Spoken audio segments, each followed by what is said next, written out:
Welcome to the Inside Sales Enablement Podcast. Where has the profession been? Where is it now? And where is it heading? What does it mean to you, your company, other functions, the market? Find out here. Join the founding father of the sales enablement profession, Scott Santucci, and trailblazer Brian Lambert as they take you behind the scenes of the birth of an industry. The Inside Sales Enablement Podcast starts now. I'm Scott Santucci. I'm Brian Lambert, and we are the Sales Enablement Insiders. Our podcast is for sales enablement leaders looking to elevate their function, expand their sphere of influence, and increase the span of control within their companies. Together, Brian and I have worked on over 100 different kinds of sales enablement initiatives as analysts, consultants, or practitioners. We've learned the hard way what works, and maybe what's more important, what doesn't. That's great. I guess it's been really hard lately. Scott, so take us off with a centering story. We're bringing back our centering stories. We've had a couple of podcasts and panel discussions, and our listeners are clamoring for a story, Scott. I think it's time to go back in history. I can feel it. What do you got for us? Well, this time we're going to have to go way back, the Wayback Machine. And I'd like us to imagine what the year 1271 was like. Wow. Yeah. Good times, right? This is pre-plague Europe, by the way. So good, good stuff. In 1271, a 17-year-old left Venice with his father to go off to China. And who was that person? Well, that's what people today know as Marco Polo. And Marco Polo is not famous for that pool game. Marco Polo. That's not what he's about. That's not what he's famous for.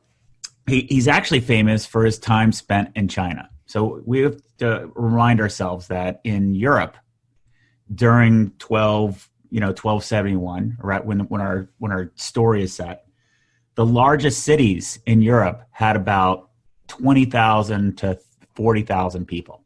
That was considered a huge city in European standards. And the big thing that was emerging here was the mercantile system, so trade. And the Venetians were probably the biggest innovators of that. So if you know about Venice, it's this little island. They have great shipbuilding. So they sail all over to establish trade routes. And one of the things, of course, you want to establish is trade with China because China has silk. Between 1271 and 1295, he spent a lot of time in China. And what makes him particularly important is that he caught the attention of Kublai Khan. And Kublai Khan was basically the emperor of China at that time. And Kublai Khan somehow got impressed by young Marco Polo. So impressed, he thought he was witty. He was impressed by his humility and his curiosity. And what's so fascinating about this is Kublai Khan basically gave Marco Polo this emperor's pass into all of China. He could go anywhere, and with a military support behind him, and he could do whatever he wanted. Kublai Khan was so impressed by Marco Polo. He represented China as an ambassador to India and Burma. So because of who he was, because of his intellect, and because of his curiosity, he captured a lot of stories. When he got back in 1295, he eventually got back to Venice, and Venice was at a war with Genoa. So we've got to keep in mind during this period of time, these were city-states, right? So Genoa is where Christopher Columbus is from, by the way, is a city just, on the other side of the peninsula of Italy, and they were at war. And within a year of coming back home after being gone for 25 years, he gets captured by the Genoese. And so while he was in prison, he wrote about his stories. And his stories were so impactful because they told stories about and accounts of how Chinese cities had running water and sanitation. They had over 1 million people in many, many of the cities, which was incomprehensible for anybody in Western civilization to understand. But the accuracy and the depictions made people become curious. The economy that China had. They were the first people to go to a paper currency, or a fiat currency, as economists call it. And a lot of those principles the Venetian used behind their form of currency, which is the ducat, which became the standard for many, many years before it was replaced for the florin. And another interesting thing about that is Marco Polo's influence is a lot of us associate pasta with Italian cuisine, but they actually got that from the Chinese. So that's my centering story is go off to foreign lands, get some different information, put things together, come back, and if you're really curious and positioning it a different way, you can start laying the seeds for, say, maybe a renaissance. Oh, nice. So this is very exciting. Not only have I learned where pasta really came from, we're also going to get to use our new sound effect that we recorded with our panel, Scott, and that's the So what? Does this have to do with sales enablement? Well, that's a good question, Brian. And taking a big step back, we can focus as sales enablement professionals on the daily tactics and what we do and what our jobs are. Or we can take a step back and look at the overall patterns. And one of the overall patterns is we're responsible for change.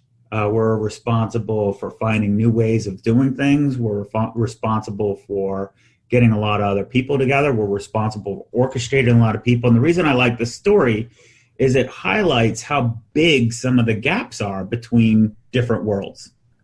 So let me elaborate on that a little bit. So we talked a little bit about Kublai Khan, and I don't expect everybody to know middle-age Chinese history. But how you might recognize that name, Kublai Khan, he's the grandson of somebody called Genghis Khan. And Genghis Khan, just 2 generations ahead, led a massive slaughterhouse, one of the most ruthless and effective leaders of all time. And he threatened much of Europe. As a matter of fact, he threatened a lot of the elements of the Roman Empire, the Byzantine side. And it created a lot of problems.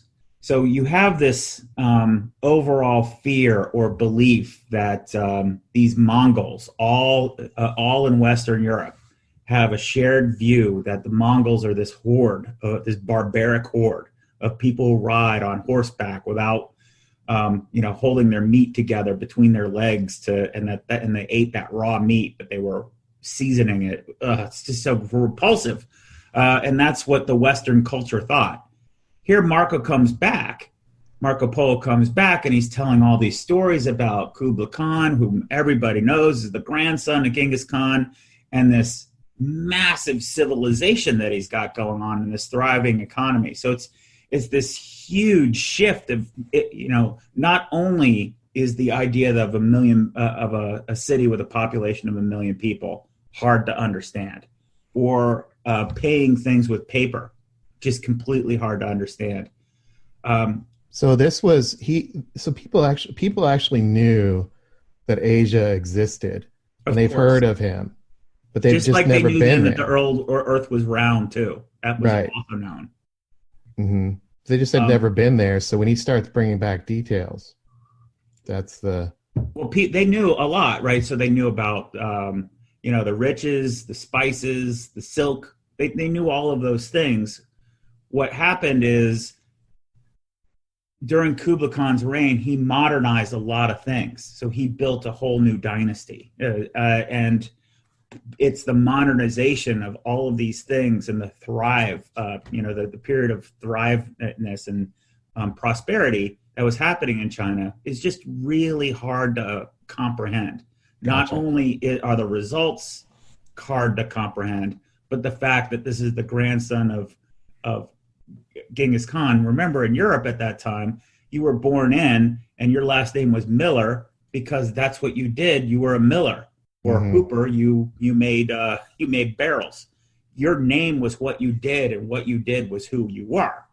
And here you've got what was the name? Khan means conquer, right? So you think he's a conqueror, and it just you can't imagine something different. So it's this creating the space to be able to comprehend it. It was so the resistance to Marco Polo's story was so hard. You can even go into Venice today, and they have a section, I don't know the exact Italian, but they called him a braggart. And the priest at the time, when he was on his deathbed, they were still trying to get him to confess. Come on, Marco, you admit it. You were making that stuff up to be famous. And he wouldn't admit it. He's like, frankly, I left half the stories of the things I saw out of here because I didn't think you guys would believe them. You guys are making up words, Marco. You're making up words, man. You're making up concepts. So why does this matter? And why is framing this matter so much? Well, it matters because where we are today in our businesses, we're going through a similar revolution. We want to apply digital, and we think we know what digital means, just like the Western civilization thought they knew who Genghis Khan was. But digital is much more like Kublai Khan. It's a completely different viewpoint than what we think it is. And all of this stuff creates so much friction, how our businesses are changing. So it creates space, just like there was massive distance. There's geographic distance between Western Europe and China. There was cultural space. There's philosophical space. There's policy. Understanding space, cultural space. So let's look at where we are today. We have growing space between your company and your customers. We have space between the growth plans coming from management and all of the activities that people know for sure of what needs to be done to drive quarter results. We have space between people who think about accomplishing goals and then people who think about driving daily activities and doing tasks and getting stuff done. So we even have space between how we actually go about working. We have space between the sophistication of know-how of subject matter experts and then space between other people who say, hey, we have to simplify this for action and take a little bit of all of these different parts and string it together. We can't even agree on that. We have space between managing individual contribution and saying, hey, I as an employee am valued because of these are my contributions. Yet at the other end, customers don't really care about individual contributions. They care about their experience. And what does that look like? So we have space between that. And then we have space among all of the specialized functional departments. So that's how we tie it all together. And because the way that we're structured, just like the way Western civilization was structured in terms of their thinking, their culture, et cetera, made it very difficult for Europe to buy in. It took really a plague to get people in a more coachable moment. We're in a very, very similar spot today. So that's why that story is relevant. Yeah, that's amazing. And it's interesting because the more you dwell in the space there, the more the space becomes real. And so Marco Polo dwelled in the space and he came back with stories and people thought he was crazy and he was bragging. And the space, though, actually has definition. People occupy space, activities occupy space, thinking, structures, processes. There's a lot of stuff in the space. So it's a paradox between there's nothing there, nothing to see here, move on. And boy, there's a lot of things happening there. And I love this concept for the podcast today. Let's dwell in the space, right? And to help with that, we're bringing in Doug Clower, who's one of our Orchestrator friends, and he's also been a listener of the Inside Sales Enablement podcast. So he's a member of the Insider Nation. Hi, Doug. How you doing? I'm doing well. Thanks, Brian. And thanks, Scott. Thanks for having me on today. Absolutely. And what do you think, Doug? I'd love to hear your reaction to the Marco Polo framing story, and then how that relates to your thinking, and then just tell us a little bit about yourself. Well, right up front, the Marco Polo story is so compelling because it talks about us living in a world that we perceive but then looking at a different world and seeing it's so much different and understanding what the differences are between the two sides. It's just, wow, the exploration that he went through, the mind-blowing experience that he had to have had at the time. It was certainly eye-opening and something he was able to bring back to the Western civilization, even though, as you described, Scott, they didn't believe it. And he didn't tell them everything because he didn't think they would. So it's important for us to remember that we sometimes have to put ourselves in the other person's shoes, think about what they see, et cetera. So it's kind of an important thing. These webcasts, have been so helpful for me in terms of evolving some of the things I think about, helping me put my feet in the other person's shoes, putting my feet in the shoes of, say, the Canals of the world who, from a private equity standpoint, what do they see? What are they looking for? Thinking about other things that have been happening. So it's really important. My background is in a consulting type of side of the house. I started off as an architect, which is sort of a consultative selling kind of thing. I transitioned into IT and was managing the sales of products for small business, a small partner, and then evolved over the time into an enablement role, which was so exciting because it was a new territory, a new venture. And so my background is really in sales excellence. And that's really what I'm passionate about. I sort of tag myself these days as an enablement guru. I have now started tagging myself as an orchestrator, and I continue to expect to do that. So awesome. Thanks. Yeah. And this idea of orchestrator, let's talk about with Scott, and let's really have a conversation here in the space that orchestrator comes from. So this space that exists, I'd love to explore it a little bit, and let's have a conversation. Doug, and I'll start with you. When you went through, as you alluded to, the webinars, and I know you've listened to the show, let's go back a little bit into the first webinar, second webinar that Scott did, which was the state of sales enablement. And in that webinar was the landscape of sales enablement and how it's evolving. And it was really grounded in the research that was happening in that time. It was about, I guess, 2 months ago now. And what can you share with regard to, your story and how it's unfolded over the last couple of months? And let's use that webinar as, and also these other touch points you've had, as a way to get our listeners up to speed on what's been happening. What I'll tell you was most enlightening about this, and another example of me putting my shoes in somebody else's, or my feet in somebody else's shoes. I don't want to put my shoes on anyone else. They wouldn't like them. Anyway, the important thing is when I first went through the research and started looking at things, I think my visceral reaction initially was that our sales enablement resources, the people that were responding, are way too tactically oriented. And I just, in my mind, I felt like sales enablement as a practice needed to be more strategic, et cetera. So I immediately just sort of pulled back from that. But as I started to think through that and started listening to other things and being challenged by different stories and different points of view about this, I started recognizing how strategy and tactics have to be married in a way. I always said that tactics, yeah, we have to do that. There's no doubt about it. But oftentimes, just like a recent book that, not a recent book, but a book that I've recently been reviewing or rereading, it really talks about the fact that there's got to be marriage. There's got to be an execution toward the strategy. You can't just say, I've got a strategy and make it happen.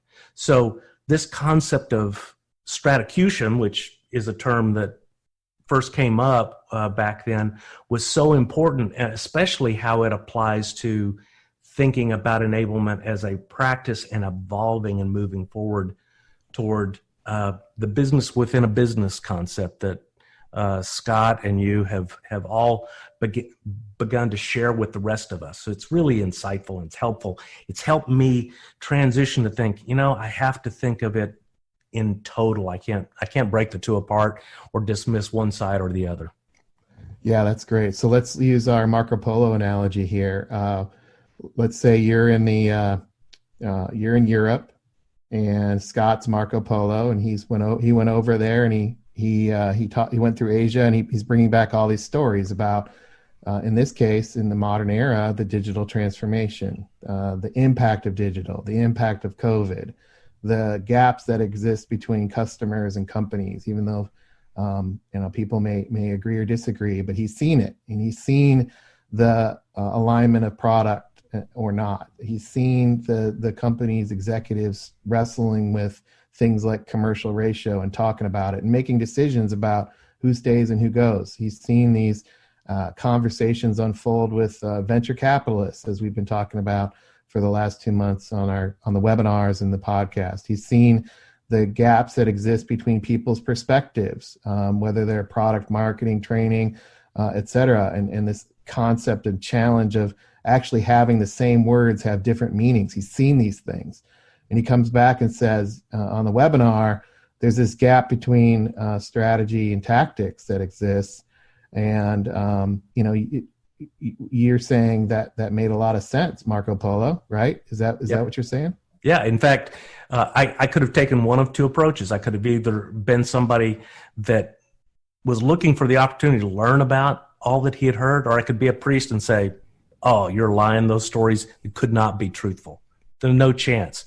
And I think, Scott, you've experienced a lot of pushback on some of the information you've shared at different times. But I got to tell you, I think the most important thing is Scott has done research. He's been there, he's visited, and we can learn from that, and we can learn from each other. So it's important for us to keep an open mind and continue to learn. Yeah. So you've got a lot of experience, I think, Doug, and I know in your background, why is this concept to you worth learning about or exploring further? Do you have any examples of where you've had to exist in this space between strategy and tactics, or how do we breathe life into this? Right now, it could be to our listeners, stratocution, ha, ha, ha, that's a made up word. Now we're saying Marco Polo's Scott's bringing some stuff back here, and it's making you think, and it's also illuminating some things that you might have been doing. How do we make this more concrete for our listeners? Well, probably the best best example of a real life circumstance in my most recent organization, we had acquired a rather large software company, and in the process, we were bringing on a lot of new salespeople. And there was some challenge or concern because there was no formalized onboarding that integrated the entire side of, everything. So in the process of the churn that was happening as a result of that merger, the CEO basically said, I need people to get up to quota, our sales resources to get up to quota faster. And I need some idea about how to do that. And as a result, a team of us began to investigate and understand what was missing, what the gaps were, things that needed to be discussed, pulled from all of the enablement resources, what were the recommendations. We put together a plan to execute against that strategy, and we built an onboarding program. And the onboarding program went from a salesperson might come on board and not really understand what they're doing for 6 months pre the onboarding program, all the way to by the time we had implemented and adjusted and modified as we were going along. But as we'd implemented that program, we were actually seeing people up to quota targets within a 45-day to 90-day window, and people coming out with great deal of. So the idea here is that we had a strategy that had been articulated by senior leadership, and the tactics that we needed to do to accomplish that were very specific, and we learned, even as we were rolling it out, how to modify it. But the middle ground was, the objective was, I want people to quota faster. I want them to be more successful. And we have, I'm going to call it anecdotal, but we have quotes from numerous people that have been through the program, how much more comfortable they felt being able to have conversations with customers and solving their problems after the fact. That's a real life example of stratocution. Yeah, and so what I'm hearing here is this understanding of what the outcome is or the goal. And, you stated that as driving and decreasing time to productivity, right? Yes. That's what and so when you drop the goal on the table, as I say, the executives have this reason, and I would, there's discussions that happen that somebody says we need to drive, and decrease our time to productivity. So there's this idea of where did this outcome come from? And then there's discussions around how do we figure that out? And I think our industry is pretty wired to, well, you said onboarding, so therefore here's the answer, and I've done that too. So I don't want to minimize all the work that happens in the tactics piece, but I want to push that off the table for a second, because I think our folks and my the people that I've talked to have a lot of ideas on how to execute tactically. But what I'd like to do is, Scott, toss it to you or talk to you a little bit about what Doug's saying here, because to me, what I've seen in my own experience is that we don't have a lot of patience to talk through what the strategic aspects or pillars might be, where the outcome or the ask has actually come from, how that relates to the bigger picture, and then the appetite to actually talk these things through in order to guide the tactics and tie those tactics together. We don't seem to have a lot of patience for that in our current European view of the world. And I just wonder, with your Marco Polo lens, how does that play out? Do you see that? And is that an example here of this gap between strategy and tactics? Or do we need to get more specific? Yeah, so let's use Doug's example as a simple case. Thinking strategy, hey, we're a big company and we're going to go acquire another big company. And, based on that strategy, it looks pretty good because we're going to be able to cross-sell and all those other things. That's all strategic. So you don't think about tactical execution. So then when it doesn't work, what happens is now the CEO is involved in saying, hey, how come you guys didn't think through the execution? And he wants the onboarding program, to bring these two groups together. This is an onboarding program of new hires. This is a merger and acquisition onboarding program. It's very different than how other people might be thinking about it. And now he's involved in prescribing tactics. And I got to tell you, knowing I don't know this CEO really that well, but I know other CEOs that tell me they're so frustrated with having to prescribe tactics. They don't like it. They don't think it's their expertise. But how come somebody didn't anticipate that we're going to need to merge these two groups together? So the gap between stratocution left it to where nobody inside the company, in Doug's company before, really concentrated on doing it. And then you're in a reactive state of building an onboarding program. That's why people don't think that they have any time to be strategic. But you should be able to anticipate this. How in the world is it not likely that you're not going to get a sales organizations from multiple groups together and not realize that you're going to have challenges executing? How is that not a knowable thing? And let's pattern these out. So, for example, if you're saying that, how is that not a knowable thing? I would say things like, okay, fine, I'll play your game. We're going to have content challenges. We're going to have definitional challenges. We're going to have process challenges. We're going to have product, description, messaging, content challenges. We're going to have management philosophy gaps, right? Is that the stuff you're talking about when you say you don't anticipate the challenges, or is it something else? It's all of those things, right? Mm-hmm. It's working backwards from how are we going to hit the numbers and what stands in the way. It's really that simple. Mm-hmm. For What do you think, whatever Doug? reason, the simple questions we don't ask.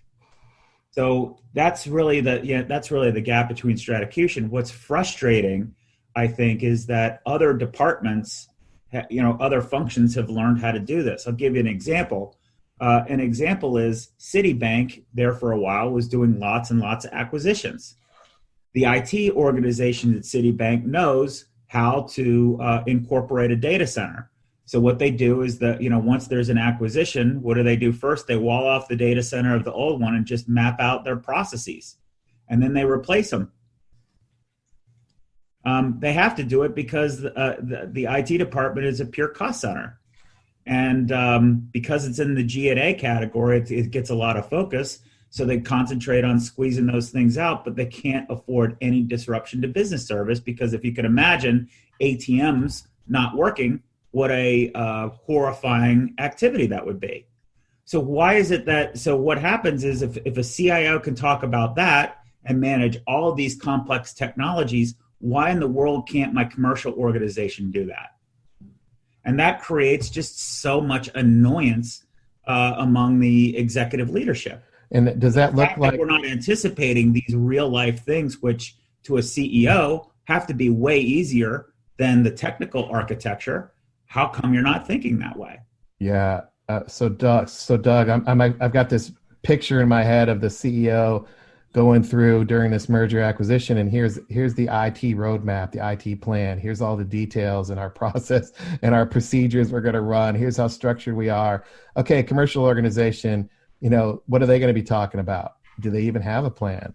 Or is it just tactics? Right? Is it structured and easy for the executive team to digest, or is it organic and a little bit more seat of your pants compared to the IT conversation? We'll never know. But this concept here is important, I think, to dive into even further. And Doug, I'd love your take on what Scott's saying. How did this play out? Does this make sense from a let's look at the outcome and ask this very simple question? And then from there, how do you bring these together in strategies and tactics? It feels like deja vu all over again, as Yogi Berra would say. It's like the most interesting thing about this is that the gaps were so wide that it was amazing to see all the breaks down. Well, it was down to the point where a new hire might come on board, but because of the disconnect between our equipment acquisition program and approved platforms, they might not see a notebook for 3 weeks. They might not have a working environment. They might not even get a phone to be able to call somebody if they're a remote resource for whatever. So they were on their own. That's just one example. They couldn't fulfill their benefits thing. It was more systemic than it was just on the commercial side. So you start looking at the businesses within a business kind of approach, and you think commercial enablement, how do we do that? But it was organizational. It was talent. It was all of the things that are out there that this is why somebody thinking big picture is so important. Exactly what he described. Some things are predictable, some are not, and somebody has to be thinking bigger picture than that. It's just that reminds me of the story of we're going to onboard and we're going to have people and when you say onboarding reps, oftentimes people think about, hey, they're just going to end up in the classroom. But if you look at all the steps like you're talking about, Doug, and actually if we use the data center example, say what's our processes for onboarding? In the data center example, is they isolate it and they map out all those processes. It's assumed that there are processes. It's a known fact. Yeah. But when you say what are the processes for onboarding in the commercial space or the sales and marketing space, it becomes what do you mean? And what do you mean? Who's doing what with talent acquisition? Who's doing what with the recs? What's the role of business planning? What's the role of the hiring manager? What's the role of the approver of the hiring manager? What's the role of the candidate himself in the hiring process? And then, oh, by the way, on day one, what happens? And then when does onboarding start and where does it end? These conversations that we're starting to allude to here are these feel like they're in the gap of this stratocution discussion. Would you agree, Scott and Doug? Yeah, and we've used onboarding a lot. I want to talk about some other examples just so that more people Yeah, can absolutely. identify with it. Here's an example. Hey, we're going to implement Challenger. And we're going to do Challenger because we want to sell more of our portfolio higher in the organization. Great, let's go do that. Yeah. So what happens? You spend an inordinate amount of money on Challenger, and whether it's good or bad is sort of irrelevant. But you do go and deliver a commercial ratio or a commercial ratio, a commercial insight, and now what? What happens after that? Have you equipped the salesperson to help guide the champion internally to do the evaluation? Nope. Have the other people that they need to bring in been brought to bear? Nope. Have the messages been organized that way? Nope.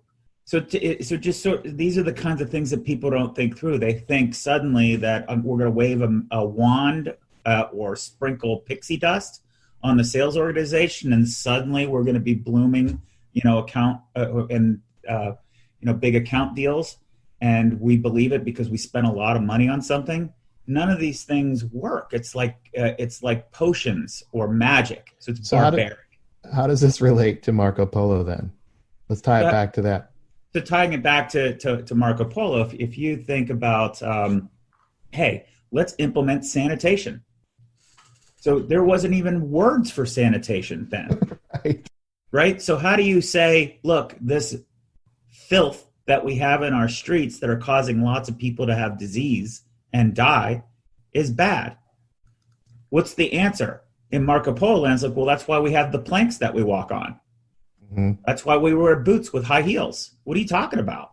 Right. But we're going to have systemic sanitation to remove the waste. Right. What are you even talking about? Why would we do that? Or just even the acceptance of any of those ideas. So, fortunately or not fortunately for Western civilization, Western culture, we had the plague wipe out a lot of people, which created a lot of doubt in the preachings of the church in the 1300s, and it created some space for openness and new ideas. And a lot of people trace back the origins of the Renaissance to the plague and just the massive death that caused people to look at things differently. Yeah, and I think we're not really a people that like and can accept new ways of thinking, and or tackle what really would be considered systemic challenges. So I've had a lot of conversations with folks say, look, I got to focus on my circle of concern and my circle of influence, or I can only control what I can control, and it's not my job, basically. But both of these examples here, whether it's onboarding or data center, so that's two. Third one was sanitation. Fourth one, Challenger. These are broader ecosystem challenges that need to be addressed. And well, let's talk about sphere of influence, or that's not my job. That sort of thing. Sales enablement is a new role, and think about what human nature is. Human nature is somebody's going to get blamed for a problem. And if you're not actually out fighting the root cause problem, you're going to get blamed. I have seen so many people in a sales enablement role get their head cut off, so to speak, go tie it back to, Western civilization, but in the Middle Ages, but even now, blamed for failures. How many sales leaders or sales enablement leaders, who's going to get fired if we don't get the traction that we did when we hired Challenger in? The sales enablement leader or the sales training group that implemented it. Who's going to get fired? Is it going to be the head of sales or the CMO, or is it going to be the sales enablement person that rolled out the seismic or high spot or showpad system that they spent millions of dollars and that didn't work? Who's going to get fired when it doesn't work? Oh yeah, well, it's going to be whoever the sales enablement resource was that was responsible for executing and implementing the program. That's right. So to say that it's not my job is putting yourself already backed in a corner, because there's other variables that go into the execution. And if the other people don't realize that they're contributing to say the filth in the streets or something like that, they're going to blame you. So if you're the sanitation, the new sanitation person, Doug, in Venice, and you say it's not my job to raise awareness that people can't just dump their filth into the street, what are you going to do? You're just going to keep putting planks up, but people are going to still complain. Didn't we hire Doug to clean up this filth and this mess and this smell? And he's telling us to wear bigger high heel shoes and walk on the planks of wood. Now let's run him out on the tail. You might get burnt at the stake. Luckily we don't do that anymore, but it's still the same kind of pressure that you feel. So it is, Brian, it is definitely smart to pick an area in your field of control to have influence. It is not smart to say that's not my job, because ultimately results are your job. And if you don't get results, you're going to get run out on a rail. Yeah. And that's the key here is the more, it's another paradox, right? The world of outcome and results is the language of sales and marketing. So in the European stance, it would be like, yeah, we do that already. But then you go over to, Asia, and you say their definition of an outcome and result and how they organize themselves to pursue it could be completely different. And I think that's what an example of what we're seeing here, and what you're saying, that companies in your beginning intro, you said companies are not structured to do this. And I see that all the time too. And to me, it comes down to, since we're talking Stratocution, it was, picture Insider Nation, picture in your head 2 circles, and they overlap. One of those circles is strategy, and the other circle is tactics. Where those things overlap, we're calling Stratocution. On the strategy side, it's about, let's do the right things here. The right things to pursue the outcome, the right things for the business, the right things to actually drive us forward and be more relevant to customers. And these are more complicated and complex today in a digital post-COVID world, the things we have to do right. But then on the flip side of that, on the tactics circle, it's okay, fine, we're going to do those things, but we got to do them well. And what does it mean to do them well? Is it get it done and check the box, or is it something else, maybe quality or impact, etc.? It seems to me, Scott, that is a good litmus test here, where we can draw some comparisons and contrast between the existing world of doing things well and doing the right things, and then the post-COVID digitally transformed world. What does these things mean to be in those Venn diagram view? What's your take on that, and any examples you can share about Stratocution before and Stratocution after to help our listeners? Well, I want to. So the litmus test that you share is fine. What I want to do is I want to address hey, that sounds all great in theory, but you don't know my company. Mm-hmm. Let me address that point real quickly. Here's what I know is I know human nature, and human nature applies to all companies. So yeah, some companies might be more mature, less mature, something like that. We'll get, sort of Doug to comment on this. But really what comes down to it is this way. Part of your resistance is, well, I can't go, when I've tried to be strategic and say, well, have you thought about this and thought about that? The executives get really angry with me because they think I'm slowing progress down. So I've gotten my head bit off by asking why at the wrong time. And what's happening there is that you're not listening.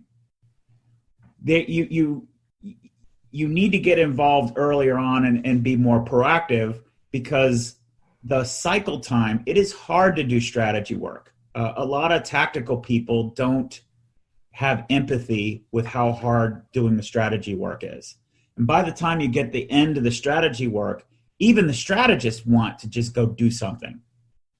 So for you to start inserting at the end of that cycle, here's a whole bunch of other things that you need to do now, and wait for the strategy to be done, and then now say, here's my checklist for tactics. You're obviously going to be met with a lot of resistance. I mean, think about it. You're completely out of alignment with those folks. You needed to have been involved earlier on, but when most sales enablement people participate, they wait and they don't engage in the envisioning process. Like, hey, we could do it this way, and then that will help us execute downstream. But Scott, So that's an example of stratacution there, of finding a way to get more involved without being the oh, here's Doug again, here's the say no people, let's work around them. But Scott, you mentioned something about, as enablement leaders, we need to be involved earlier in the envisioning part of this.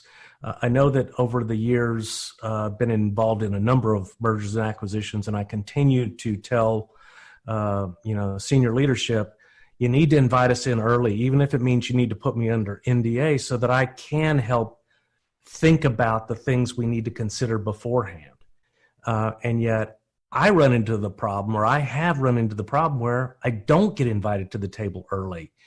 So I do generally get the, hey, we just made the announcement. We're making a X $billion investment in such and such company, and we will be integrated in 1 year. And I go, holy, whatever.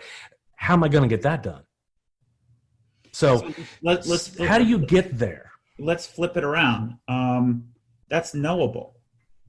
Every company who works in a big any person who works in a big company, you should be able to read the annual report and know that acquisition, like the company that you were in, Doug. I mean, you should know that's all it does is acquire businesses.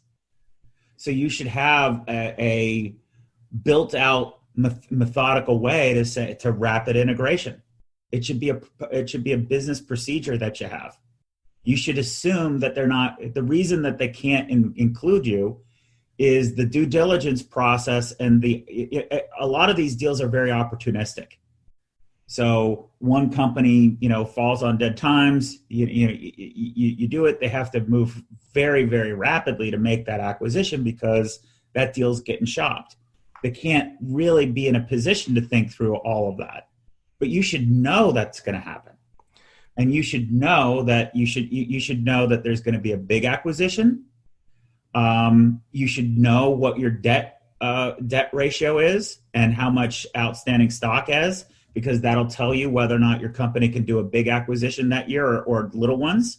And then what's your playbook for big acquisitions and what's your playbook for little ones. And if you can stand up that way, at least when it happens, you can be proactive and in charge of that. But it's a lot of it is how you sell it instead of being passive and say, I need to be a part of. Well, they don't know why you need to be a part of. And they say, so what? And also, you're going to slow us down. We can't really focus on that because we have to get this deal done quickly. Yeah. I don't think a lot of people realize how competitive acquisitions are, for example, and how fast they need to move. And then how much of it is a financial acquisition and how much they have to work with the board to justify and sort of do the pro forma income statement stuff. They can't really afford the luxury or have the luxury of thinking about execution. And then the other part is most CEOs, when they think about execution, are, and maybe this is a tale for another centering story, Brian, is like the emperor has no clothes. They don't understand how poorly they're set up to execute. They just don't think about it when they're trying to drive shareholder value. So, Doug, part of the reason that you do acquisitions is because your company isn't executing on a growth strategy. So you're going to acquire revenue. And they move so fast. It is amazing how fast they move. And I see that point. It's just that this is why I would argue in favor of enablement being as high up in an organization as possible. Not, I don't disagree that the idea of having an execution plan. In fact, I think this last acquisition we went through, we were talking about it sort of as we think something's coming. How are we going to do this? But then it landed in it. It's different. So yes, in a matter of speaking, it's small playbook, big playbook, a lot of different things. And I think that's really great guidance to everybody who's in the enablement industry, especially, as you say, if they're not in a company that is in a growth segment, if they're in maybe a maturing or mature segment, that they're going to buy revenue. So that's a good point. And I wonder if the let me try this on and see what you guys think. So what I've run into, and also what's happening here a little bit, is there's this thing, this bubble of strategy and this bubble of tactics. And even in this discussion, it's strategy happens here, it happens upstream, and then there's a gate or there's a handoff, and people go execute. And so we talked a little bit about this. And so what I'm interested in from a new world perspective and what's happening in Asia versus Europe is what if strategy happens way upstream, like Scott's talking about, and you can understand patterns based on annual reports and findings. What if you could do that? And one, I would submit that you can, and two, Marco Polo's seen it happen, right? So fine, put it over there. But there's a other piece of this of how do you execute the strategy and how do you execute the tactics that we're talking about. And there is no straight jump to tactics. And this space, so back to the beginning of this podcast, this space that exists between we're going to pull the trigger on acquiring a company versus now let's go do the tactics, oftentimes gets framed out as, well, we need a seat at the table. We need to be brought in earlier. We need to understand more. We need to envision together. I need to have more resources. I need to, and these are and I could keep going, but this gets executives anxious because we need to go. We need to do. And so what I'd love to be able to do is say there's three states. There's the strategy that's going to happen above your pay grade, but you can pattern out. But there's this execute the strategy and execute the tactics that we're talking about with Stratocution, not just a straight jump to tactics, right? And that's what this conversation's been about to me, is how I would repeat this back or synthesize this. What do you think about that, Doug, as a concept of, okay, fine, we're going to seed the strategic conversations for the strategy and the CEO, and asking a CEO to get us in earlier to have conversations on a merger acquisition, that might be a little far-fetched. But what can we do to execute the strategy, and what's the disciplines there, and what are some of the concepts there versus go straight to tactics? And instead of strategy versus tactics, maybe it's strategy, Stratocution, tactics, or something like that. I don't know. What do you think? That's exactly how it has to happen. And I'll tell you that, and I don't want to say that it's never happened. I know early on when Novell acquired SUSE, I was deeply involved in the merger that was taking place. So we were able to put together plans. We even built gap plans in terms of how we were going to equip our sellers. So, but the thing is, it's about bridging between tactically, I've got to get to this, or strategically, here's what we're going to do. It's the execution in the middle, or the Stratocution, which is the most important part of this. And therein lies how an organization gets to a growth opportunity, that they start impacting the commercial ratio. And that's where the sales enablement practice profession needs to strive toward the idea of helping push away the roadblocks. Somebody goes, well, I didn't think about that, but we did. We thought about it, and here's what we think you should do about it. So that's a really good point in terms of being prepared and planned for that. Scott, your take on that? To me, it feels like this intermediate state that we're calling Stratocution is critical and not well understood. And I think we're starting to scratch the surface here, but is there anything else we can do to make this concept more concrete? I know we've given some examples, but are there characteristics of, how do I know? I want to bring more pragmatism into this. And what I'd like to do is challenge everybody, because what's fascinating is when we go into companies, how few of the employees of a company really understand how their company makes money. And understanding how your company makes money is paramount to bridging the gap between strategy and execution. And I'll give you a case study. One of our listeners, maybe we'll get him to share this real world story. When he took on his sales enablement, sales operations, and sales strategy role at a very large Fortune 500 company, he had about 500 or so people reporting to him. one of the things that he wanted to do is ask all his employees, like, well, let's work backwards and follow the money. And let's figure out opportunities where there's friction and how we make money, and let's eliminate that, and that'll be what our value is. And he was horrified at how little his direct reports, his team, understood how this business made money. So he got the, instead of him being the messenger and delivering that news, he asked he talked to the CFO, had one of the financial analysts come together and put together this most basic, simple brief about how this company makes money. And he told our hero how shocked he was at how much he had to dumb it down. And he delivered that. The people all in his department liked it so much. And here's the key point. The key point is that presentation that he did was so well received. For about a year, that's all he did, because he went from department to department to department to give. It wasn't even a 101. It was like a kindergarten version of how this business makes money. So the reason I tell this story is you're probably way too caught up in way too many tactics, and you've lost sight of why your business exists in the first place. You're in the business of making money. You make money by adding value to customers. You make your salespeople convince customers that you have good products and services.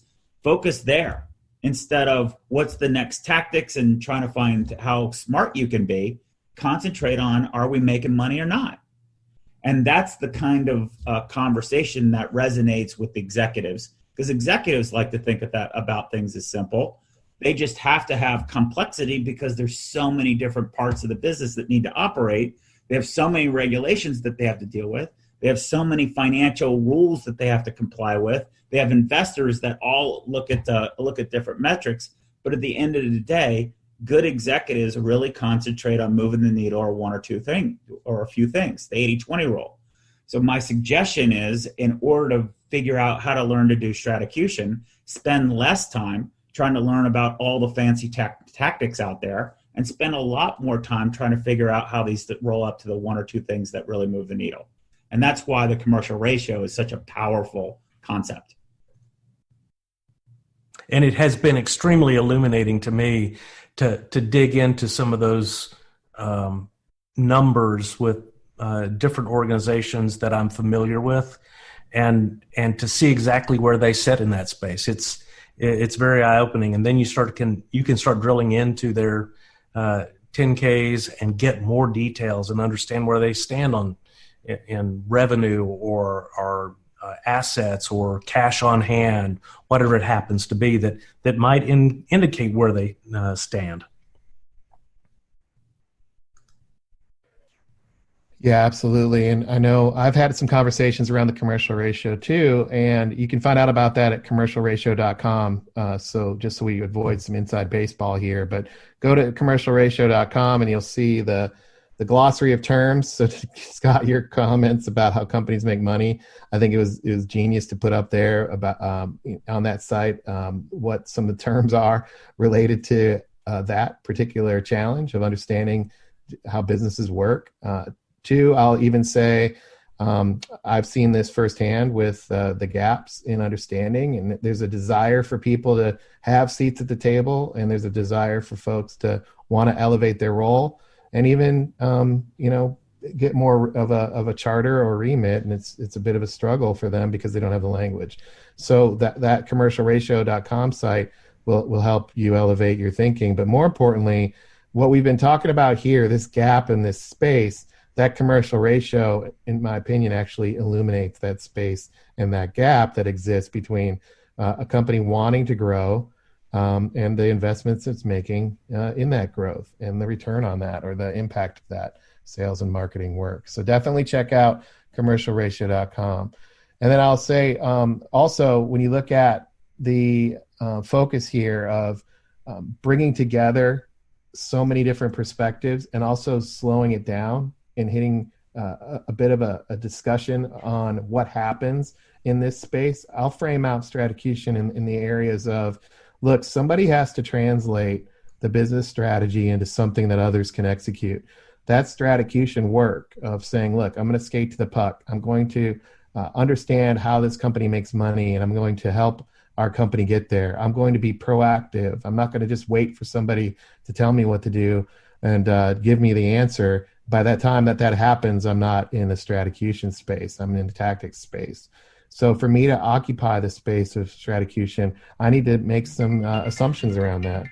I need to understand how this place works, and I need to understand what my value prop is for my role. And then the other piece is I need to think about how this gets done with others. So I pushed that off the table in this podcast to say, let's not talk about tactics. What I will say, though, is in order to pull off this outcome or these outcomes or these challenges or help the company grow, you have to do that with others. And we'll cover this more in other podcasts, but to be an orchestrator in that space and fill the void of the space between your company and your customers, the space between your individual remit and goals that you're trying to achieve, the day-to-day activities that need to happen, the idea of what are the growth plans and how do you accomplish those results, what Scott talked about at the beginning with the sophistication of know-how and how deeply technical everybody is versus the simplicity of taking action, managing the individual contribution of people to drive customer experiences, and then doing that in a way that's among very specialized functional departments. The hyper specialization that exists in marketing, the hyper specialization that exists in technology, everybody has a very specific puzzle piece. Somebody needs to orchestrate that, and that's the value of orchestration. And that's what this podcast is about, is helping you embrace the space between strategy and tactics, to be among others, and to have this conversation in a way that says, one, this is real. Asia does exist. Two, Marco Polo isn't bragging, and he's probably not crazy. This stuff is real. And three, for us to compete, we should start competing and understanding what that means to our company and our people. So with that, I'd like to thank Doug for the conversation and really pushing us to get our head around and get more clear on what stratocution is. We also provided 4 or 5 examples, but we'd love to hear from you. What examples of stratocution do you have? What challenges do you see in the space between strategy and tactics? And more importantly, how are you going about it as an orchestrator? So check out InsideSE.com. Also send us an email at engage@InsideSE.com, and we'll see you on the next podcast. Thanks so much for your time. Talk to you later. Thanks for joining us. To become an insider and amplify your journey, make sure you've subscribed to our show. If you have an idea for what Scott and Brian can cover in a future podcast or have a story to share, please email them at engage@InsideSE.com. You can also connect with them online by going to InsideSE.com, following them on Twitter, or sending them a LinkedIn request.